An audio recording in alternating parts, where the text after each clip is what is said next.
Binibake ba yun, yung kutsinta? Tapos ano, ang dami niyang binigay. Hindi naman lasang kutsinta. Ewan ko, iba yung lasa niya. Hindi siya lasang kutsinta. Parang lasang ano. Ewan ko, nasobra niya siguro ng ibang ano yun. Ng chemical. Ewan ko, basta may lasang chemical, be. Hindi ko nakain. Ma, kung ano, okay lang yan, ma. Minsan talaga may basher. Minsan nga sabi ko, ma, huwag ka na magtinda. Kasi tinitinda niya pa, be. In fairness naman, may bumibili. Oo. Ewan ko anong Ewan ko anong... Kasi ewan ko ba, be? Parang ako, sabi ko, di ba pag ganon, ang hirap kasi sabihin pag nanay mo eh, ma, ano, hindi siya masarap. Hindi ko magano, syempre nanay mo yun, di ba? Ano siya, hindi na siya magluluto, mama, hindi na magluto, mawala ng ano, ay, hindi pala masarap yung ginagawa. Masarap yung ano, ginagawa niyang cake, ganyan, cake, masarap, pagaling siya dyan. Pero pag makakanin, be, hindi masarap. Ano niya pa yan, ibebenta niya pa yan. Sarap yung sabihin, ma, ay, huwag ka na magbenta. Ikain na lang natin yan.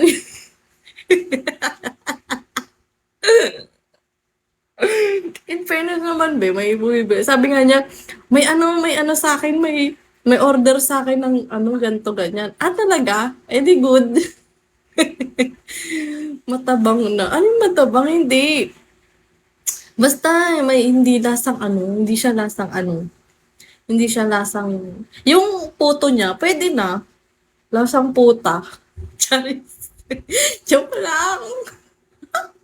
Ma, kung naririnig mo to, anak mo pa rin ako, ha.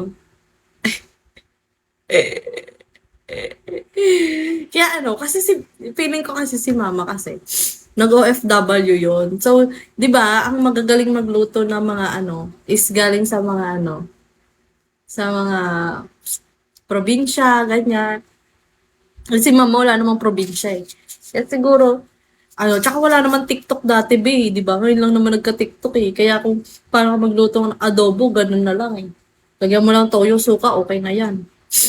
Ngayon, pwede nang kahit ano-ano, di ba? Kaya naiintindihan ko si mama, in fairness. Pag si papa nagluto, masarap-sarap din naman. Si papa medyo marunong-runong. Pero ano lang, simple lang. Yung ano lang, yung alam mo yung Mang Tomas na may baboy, yun lang. Ulam namin na yun, B. Na-try nyo na yun? Nakatikim ka na ng kuneho? Hindi pa. Nakatikim na ako kambing. Yun lang, yun lang ang pinaka, ang tawag doon? Pinaka, hindi normal sa akin. Yung kumain ng kambing, yun lang. Pero yung palaka, kuneho, hindi pa. Ba't tinatanong nyo? Mr. J, hello! Yun lang naman. Hindi ako kakain ng mga ganyan, palaka. Ay, pag sinabing palaka, huwag mo sabihin sa akin yung palaka yan. Sabihin mo lang, manok yan, kainin mo lang. Pero pag sinabing palaka, hindi be, hindi ko talaga kakainin yan kahit sabihin yung lasang manok yan. Pamalit daw yun sa karneng baboy kasi mahal. Oo nga, sabi nga nila. Pero ayoko be. Hindi normal sa akin kumain ng ganyan. Masarap kambing. Oh, masarap nga, malansa naman. Gusto ko nga yung papaitan eh. Kaso pag ano kasi yun, pag nasa kotse, ang bawa, may puwet. Ewan ko pero masarap siya kapag kakainin mo na agad. Pero kapag ano, nasa puwet eh. Lahat na lang. Yung nachos para sa akin, lasang kilikili. Yung ano, pag lasang kilikili ng Bombay, bakit talasan mo na ba yung kilikili ng Bombay? Wala naman. Ano, sinigang? Sinigang, masarap. Kahit naman anong luto niyan, sinigang eh. Okay. Ano mas gusto mo? Baboy, baka o manok? Ay, ano gusto ko? Gumawa akong enoki dito eh. Kita mo, ngayon ko lang nalaman yan na may enoki pala, enoki rolls. Nagtitiktok lang ako, nakita, uy, may iba palang ulam. Iba kasi nakasanayan ko eh. Tapos gumawa ko ng enoki rolls. Ang tigas pa rin niya, be. Hindi ko pa rin siya malulon. Baboy. Anong baboy? Ayoko ng baboy, be. Alam mo, dati, di ba, Hindi ako, kumakain ako ng baboy, ngayon hindi na. Alam mo kung bakit? Nung binasa ko kasi yung Bible, ano pala yun, yung baboy na parang nakakadiri siya. Nakakadiri siya kay Jesus. Eh di nakakadiri din siya sa akin. Hindi na ako makain ng baboy. Eh di mo favorite ang fried chicken.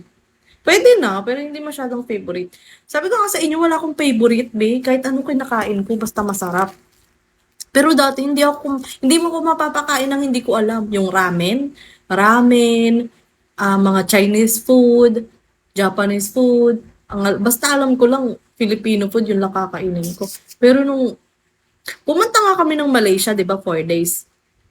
4 days kami pumunta ng Malaysia ng kapatid ko, kasama kapatid ko, be. In fairness dun sa kapatid ko, kumakain siya ng mga ano, di ba pag Malaysia, di ba, ano yun? Parang mga sauce, parang Indian, ganon. Tapos, malasa, tapos maanghang. In fairness sa kanya, be, kaya niyang kainin yun, ah. Eh, di ba yung iba kasi, sasakit daw yung tiyan mo, ganyan. Ako, hindi ko talaga kayang kumain ng mga ganyan. Mga hindi ko alam. Hindi mo ko mapapakain ng mga hindi ko alam. Ayaw ko. Nag-travel agency ba kayo? Hindi. DIY. Ano, bumili lang kami kaya nga siguro nabaon ako sa utang. Yabang muna. Oo. Charis. Hindi kasi minsan lang naman yun, di ba? Bumili ako ng ticket lang. Mahal, 15K. 15K yung ticket, balikan. Sana may mas mura pa nun. Di ayaw pa. Buti di kayo naligaw. Hindi, marunong naman kami, in fairness. Mag-ano ka lang. Ang tawag doon, di mo siya nakakaligaw, be. Tsaka, more on kami, Grab. Hindi kami LRT, MRT doon. Hindi, kasi hindi namin alam. Talaga maliligaw kami kapag nag-MRT, LRT kami doon. Ang ano lang sa amin, Grab lang. Kasi malalapit lang naman. Tapos ang Grab lang nila in peso, mga 150 lang nagastos namin. Tapos dalawa naman kami ang kapatid ko. Hati lang kami, di ba? So, parang tig 75 lang kami. Tapos kakain kami. Mura lang din yung food nila. Compare sa Hong Kong, be. Hi, di lang ikaw. Kahapon si ikaw lang, ngayon si di lang ikaw. Parang mas mapapamahal ka nga kapag kay travel agency. Tignan mo lang sa TikTok ano yung mga pwede niyong puntahan. O, gora ka na. Gusto ko nga Vietnam kasi mas malamig daw yun sa Baguio. Tapos mas mura. E di tara. Charis. Pambili muna ng ticket, be. Ano yun? Bumili na kayo ng ticket pa uwi bago kayo nag-flight. Bumili na kayo ng ticket pa. Oo naman. Back and forth. Ang ginawa ko Malaysian Airlines kasi mas mura doon. Kasi pag nag-book ka sa PAL ng Malaysia, 90,000 be. 70,000 yata Malaysia. Malaysia lang, 70,000. Uuwi ko. Tapos nung nag-Malaysian Airlines kami, 15K. 'Di ba? Pwede na. Wala siya. Mas mahal sa Cebu Pacific. Hello po. Hi, Tomas.